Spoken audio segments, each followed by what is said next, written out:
यह एक ऐसी कहानी है जिसे मैं अक्सर नहीं बताता। मैं ईमानदारी से वादा करता हूँ कि इसने मुझे जीवन भर के लिए क्षत विक्षत कर दिया है।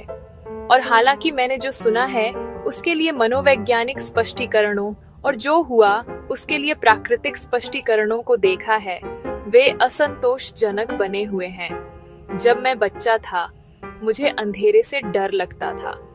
मैंने अपनी माँ से कसम खाई कि मैंने उसमें आवाजें सुनी हैं। वे दुष्ट नहीं थे, लेकिन वे परिचित नहीं थे और इसलिए उन्होंने मुझे डराया। मेरे लिए आधी रात को जागना और फुसफुसाहट सुनना असामान्य नहीं था। माँ ने कहा, ये बस रात की आवाजें हैं, लेकिन मुझे बहुत डर लगता था। ये आवाजें बहुत डरावनी थीं कि वे लोगों की आवाज की तरह एक दूसरे से अलग लग रहे थे। कुछ रातों में मैं इन फुसफुसाहट से इतना डर जाता कि मैं अपनी माँ के बिस्तर पर उनके साथ सो जाता। यह एक अतिरिक्त बोनस था कि मेरे देर रात के झमेले के लिए बाथरूम सीधे उसके शयन कक्ष के दरवाजे के बाहर था। मुझे इस बिंदु पर यह जोड़ना चाहिए कि बाथरूम जाने के लिए हॉल में बाहर जाते समय आपने सीधे सीढ़ियों से नीचे देखा, जो आपको पहली मंजिल पर मेरे रहने वाले कमरे में ले जाएगी। ऐसी ही एक रात क्रिसमस के आसपास मैं जागा और खुद को आराम करने की आवश्यकता महसूस की।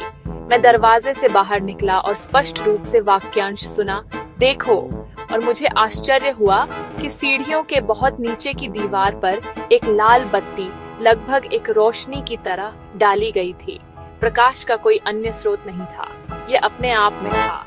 एक छोटा बच्चा होने के नाते और क्रिसमस से कुछ ही दिन बाद मुझे पता था कि यह रोशनी क्या थी। यह सांता था।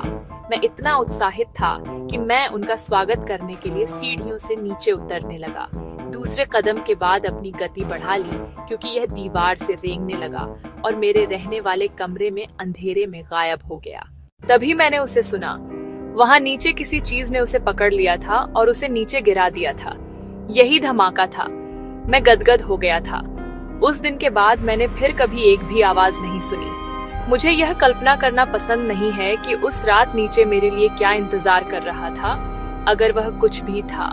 लेकिन मैं आपको बता सकता हूँ कि वास्तविकता यह थी कि उस सीढ़ी के नीचे के पास मेरे घर में दो चीजों पर कुछ भौतिक रूप से काम किया था।